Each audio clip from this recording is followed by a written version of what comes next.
আজকের ভিডিওতে আপনারা দেখতে পাবেন কে আসে নিলাম মেল থেকে হিরে চুরি করার জন্য, কিন্তু সে সেখানে একটা গর্তে পড়ে যায়। কেন মনসুব দূরের আত্মীয়দের বাড়িতে ডাকে, তার 150 কোটি সম্পত্তি সেই দূরের আত্মীয়দের নামে করে দেওয়ার জন্য বলে। কে হত্যা করে বিরাজকে, কে হত্যা করে মালাকে, পরে কে শিবানীকে ছাদ থেকে ধাক্কা দিয়ে ফেলে দেয়, কেন সম্রাট সানিয়াকে মারার চেষ্টা করে, কেন সব লোক একে অপরকে মারার জন্য সবাই চেষ্টা করতে থাকে। সিআইডিরা কি আসল কারণ খুঁজে পাবে? তাহলে চলুন ভিডিওটা শুরু থেকে লাস্ট পর্যন্ত দেখা যাক কিভাবে এসব হয় আর শেষে কি হয়।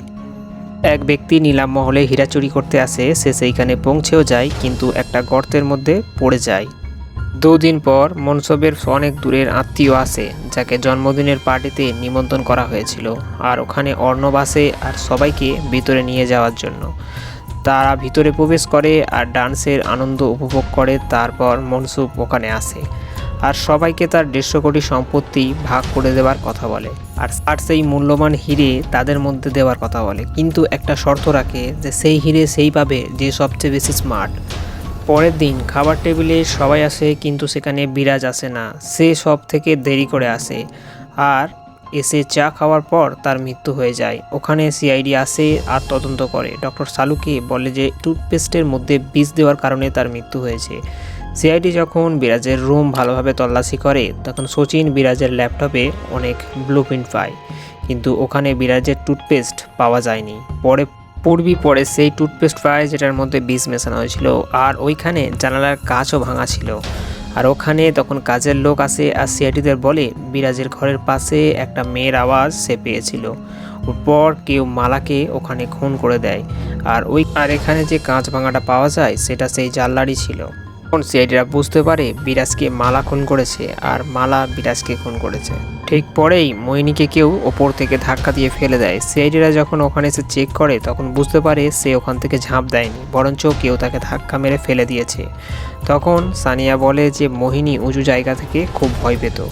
পর সচিন আর পূর্বী সুইমিং পুলের ওখান থেকে নিলাম মেলের একটা আমন্ত্রণপত্র পায়, আর তার মধ্যে একটা কাগজের টুকরো পায় যাতে লেখা ছিল সানিয়াকে হত্যা করো। ওর পর সম্রাট সানিয়াকে মারার চেষ্টা করে, আর তখন ওখানে সিআইডি পৌঁছে যায় আর তাকে জিজ্ঞাসা করে এই আমন্ত্রণপত্রটা কে জলের মধ্যে ফেলে দিয়েছিল। তখন সম্রাট সিআইডিদের বলে বিরাজ আর মালা তারা দুজন একে অপরকে মেরেছে, আর ওরা সবাই এগুলো করেছে কারণ তারা যখন এসেছিল এখানে তখন ওরা আলমারি থেকে একটা চিঠি পেয়েছিল। তারপর সানি লিওন সিআইডিদের এমন কিছু দেখায় যাতে সিআইডিদের এই কেসটা সলভ করতে সোজা হয়ে যায়। ওরপর সিআইডি এসিপি পদ্মমন মনসুবকে জিজ্ঞাসা করে ঋত্বিক কোথায় আছে, তখন মনসুব বলে সে জানে না। ওরপর অভিজিৎ সেই লুকানো দরজা পেয়ে যায় আর যেখান থেকে ঋত্বিক গর্তে পড়ে গিয়েছিল, আর তখন অভিজিৎ ভিতরে যায় আর সিকিউরিটি সিস্টেম চেক করার জন্য অভিজিৎ ফেন ছুঁড়ে মারে, আর তখন দেখে যে লেজার লাইট আছে। লেজার লাইট অফ করার জন্য সে পাসওয়ার্ড দেয়, কিন্তু অনেকবার পাসওয়ার্ড দেয় কিন্তু প্রত্যেকবার সে ভুল হতে থাকে।